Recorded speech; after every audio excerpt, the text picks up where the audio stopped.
Born in darkness, Krishna was the eighth child of Devaki and Vasudev.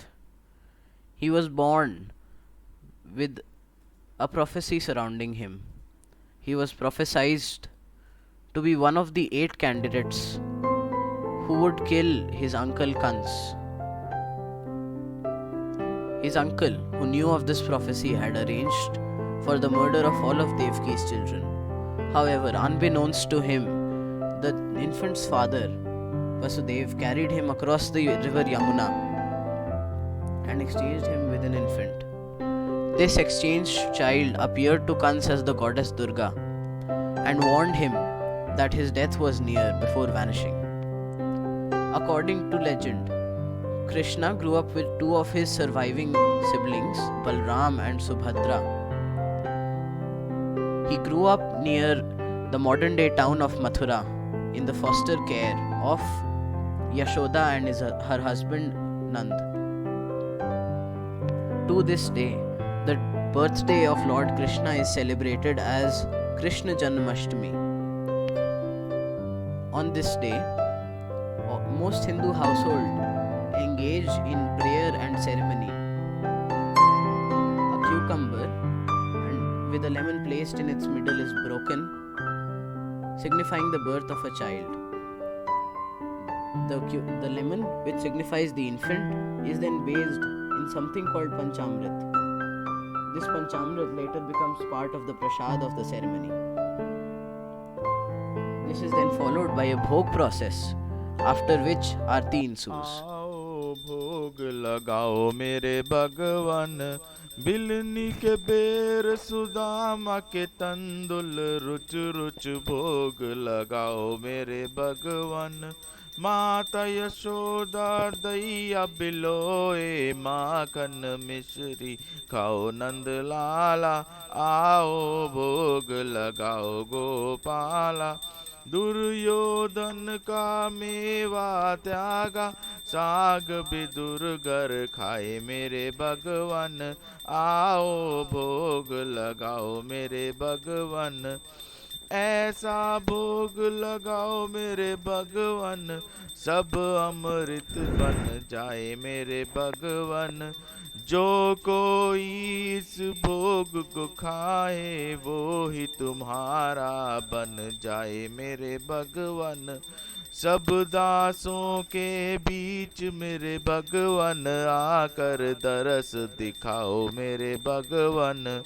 Meera के प्रभु गिरधर नागर, चरण कमल चितलाओ मेरे भगवान, आओ भोग लगाओ मेरे भगवान।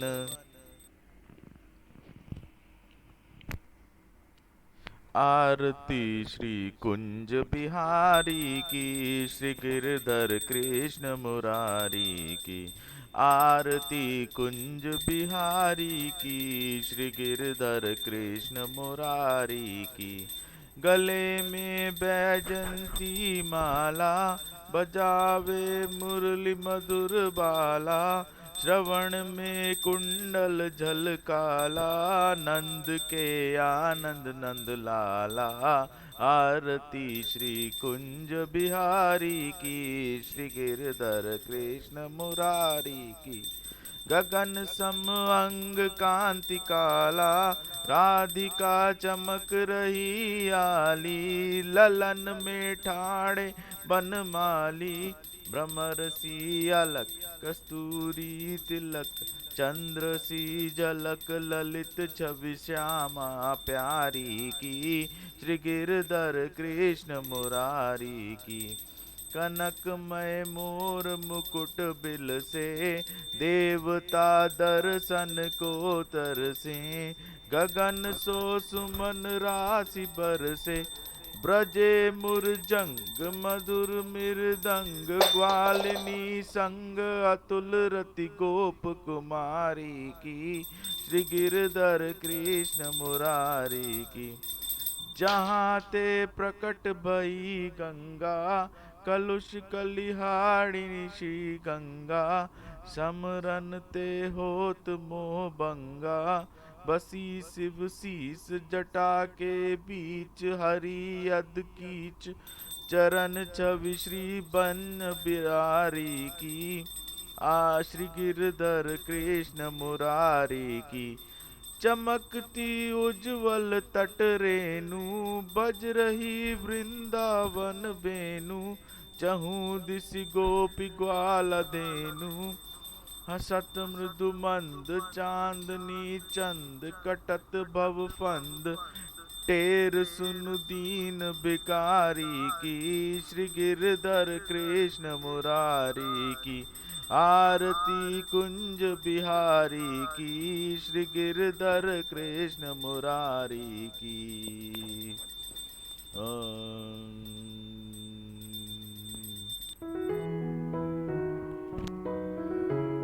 The bhog that you see in front of you is placed within the quarters of the Hindu temple. It is then covered along with the idol of the Lord from all eyes, allowing him, according to legend, to taste some of it and make it pure.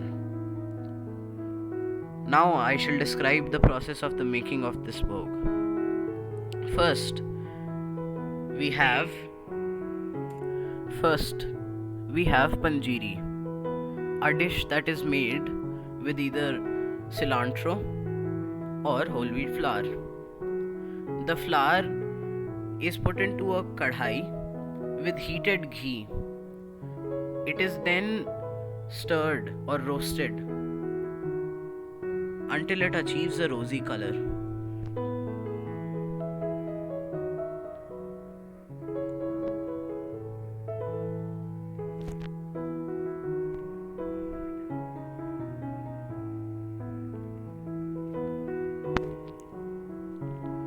After it achieves such a rosy color, added to it is makhana, which has been dry roasted for a while so that it can be crunchy.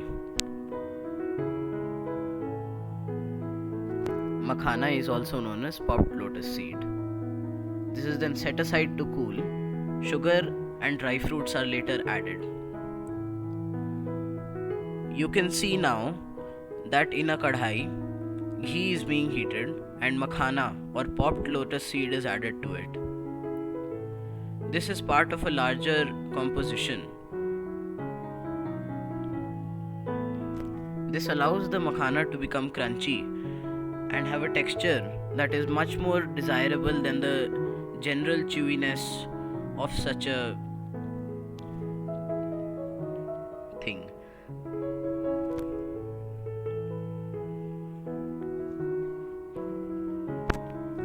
This is roasted and continually checked so that it can be removed from heat at the right texture.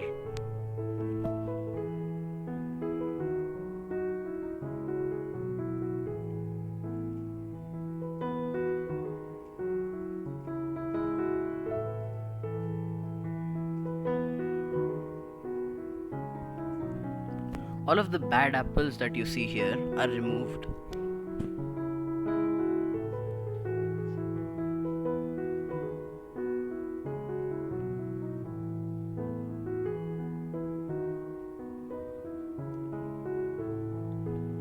This is then set aside to cool slightly before the final step of the process.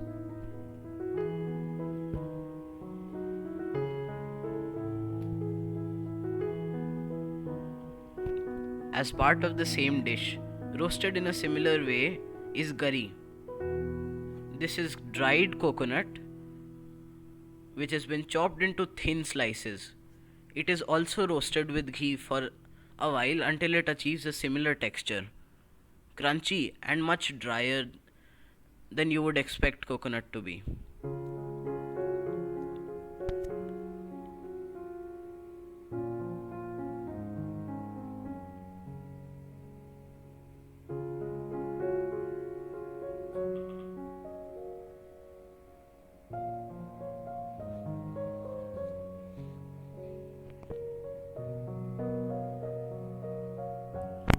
Next, a significant amount of sugar is mixed with some water and heated to make a slurry or chashni. This is quite viscous, similar to the kind of sugar syrup that is used to coat cakes and muffins in the West.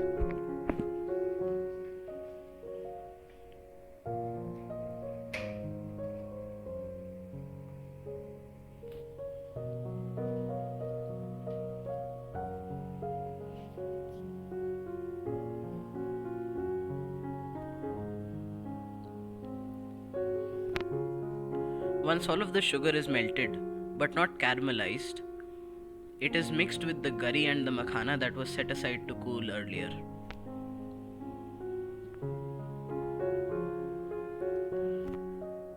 The sugar solution is so saturated that it instantly becomes crystallized across the surface of the makhana and the gari.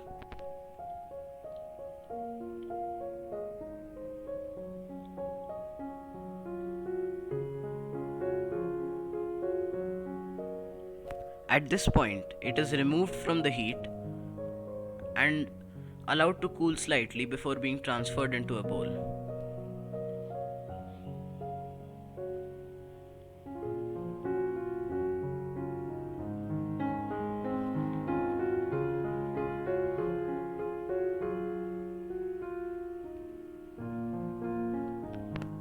In such a dish, a thin layer of sugar coats the dry fruits and makes them much sweeter than their original taste and texture.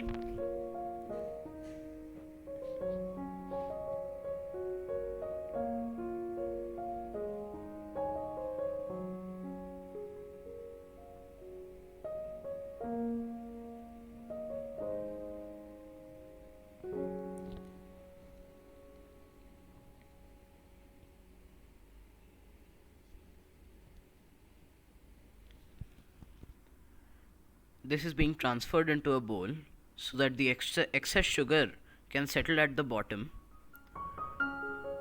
and it can be cooled before it is served.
Often, the sugar would be mixed with water in which imli or tamarind has been soaked to make a slightly sour and very sweet chutney.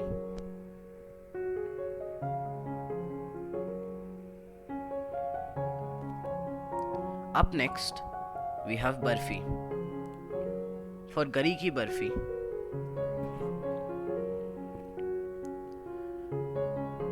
quite a lot of finely chopped or desiccated coconut is roasted in an extremely hot kadhai in which has been deposited quite a large amount of ghee.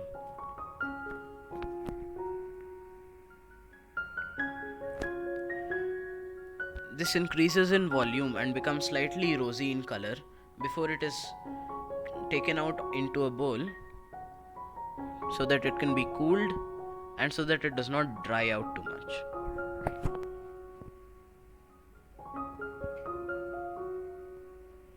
To prevent singeing after a while, once it has attained a suitable color, the heat is cut off.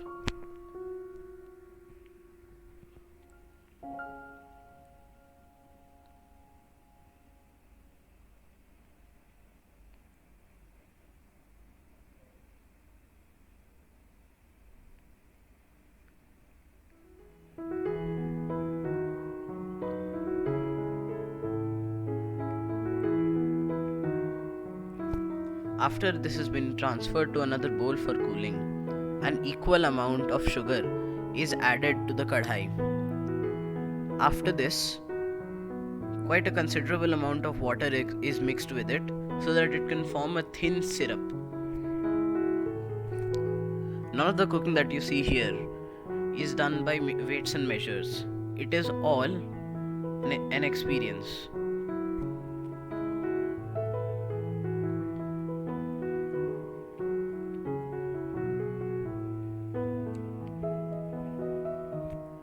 Once it becomes of a suitable consistency, something that would only be visible to the average Indian grandma, the curry, which was roasted earlier, is mixed with it.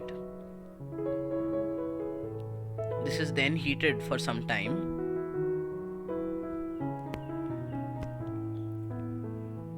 After this, it is transferred to a large tray or thal so that it can cool into a sheet, after which it is cut.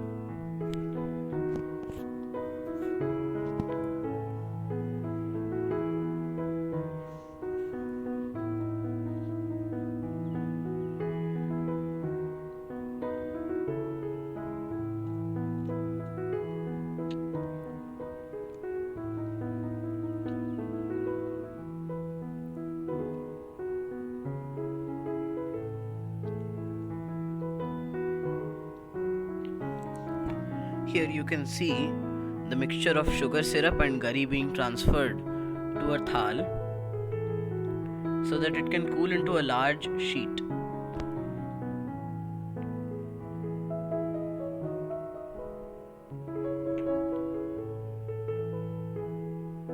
It is spread into an even layer so that the sugar can cool quickly, crystallize and hold it all together.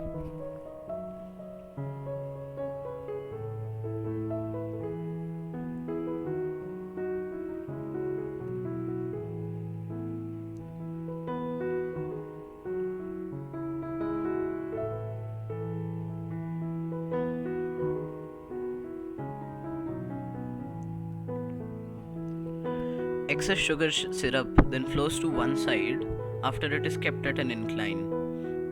At this point, the sugar would be drained and kept into another bowl for discarding.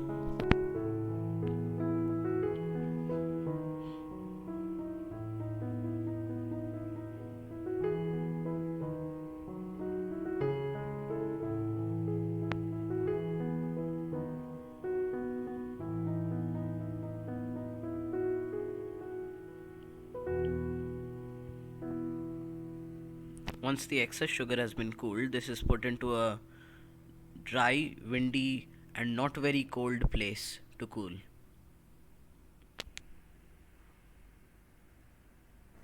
Next up, we have makhane ki kheer. While not part of the prasad, this is often made at festivals such as Janmashtami, Diwali, and many others that I cannot name. The milk is simmered on high heat in a kadhai. After this, makhana that has been roasted before is added to it. This is gently stirred in. The milk is not free of cream here. There is quite a lot of fat in these dishes, and that's what makes them really special.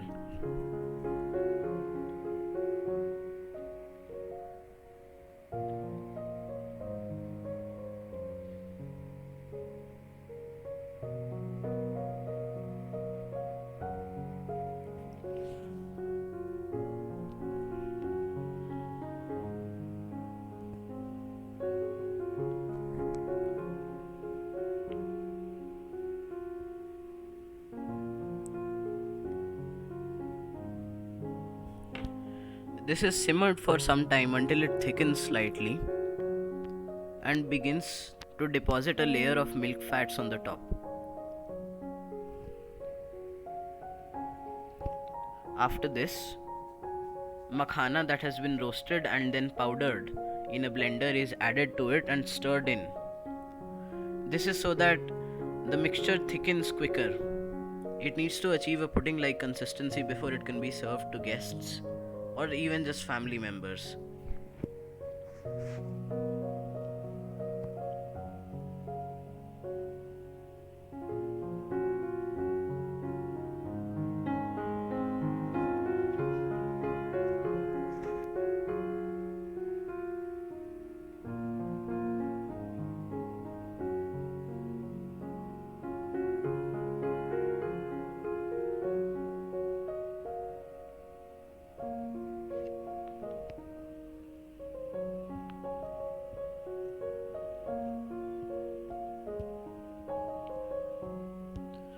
After this, we have the last, but certainly not the least element of the bhog, Panchamrit. Traditionally, Panchamrit mandatorily has 5 elements at least.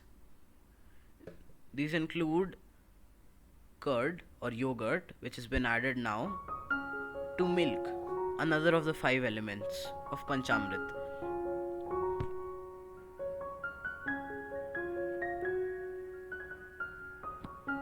It is stirred in thoroughly so that no clumps remain.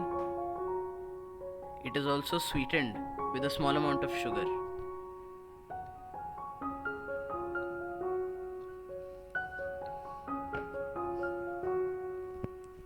After milk, which has not been boiled previously at all, is added to the mixture, it is sweetened with a small quantity of honey. Honey is the traditional and mandatory sweetener in Panchamrit. However, most Indian households add a small amount of honey and then mix in sugar to sweeten it thoroughly.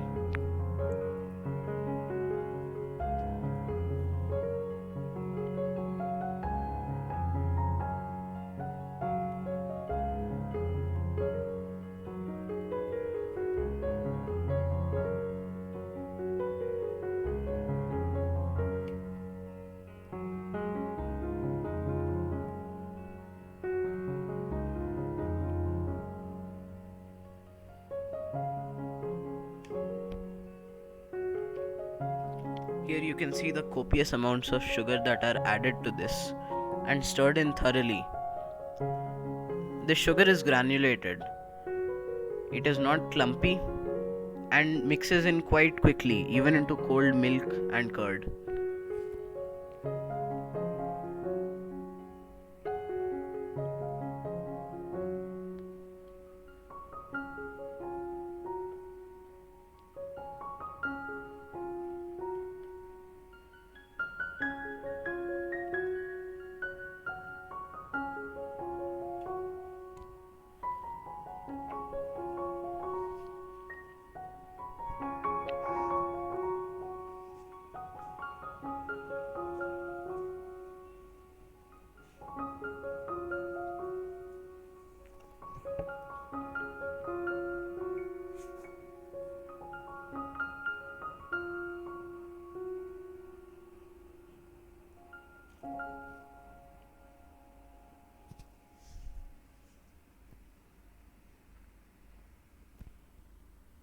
Usually, such items are made by hand. After everything is mixed in thoroughly, one of the smaller quantities of elements is added.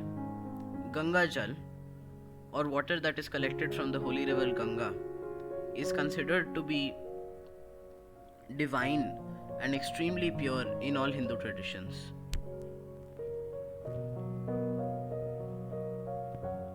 A small amount of this is added to the Panchamrit. Something that I learned while in the making of this video is that Ganga Jal can be kept in a bottle indefinitely and it would never spoil.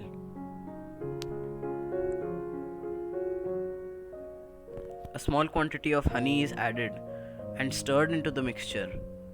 Honey is one of the 5 elements of Panchamrit.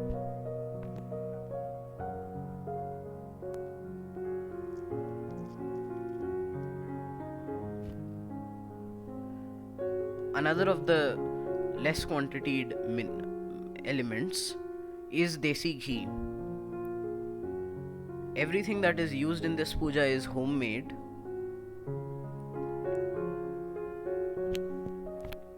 This desi ghee is added in a small quantity to quite a lot of the Panchamrit. It is then stirred in until it cannot be seen floating on the top.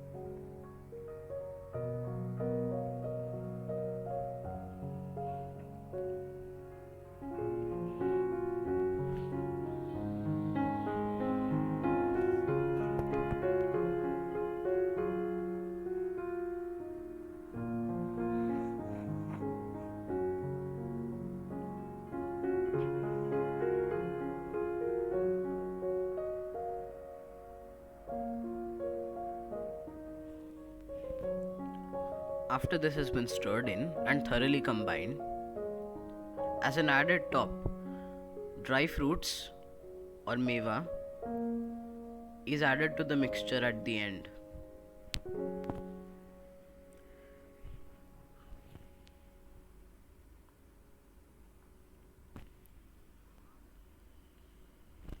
This lends some diverse taste and color to something that is effectively just sweetened milk and yogurt.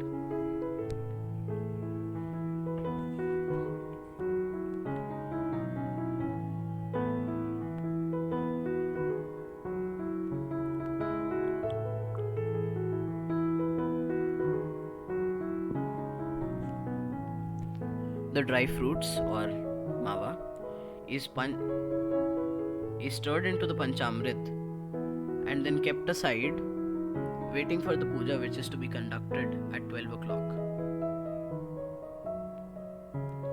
In a traditional Hindu temple, all of the 5 elements of panchamrit are used to bathe an idol of Lord Krishna. This then collects in a reservoir where it is stirred and becomes the prasad of the ceremony.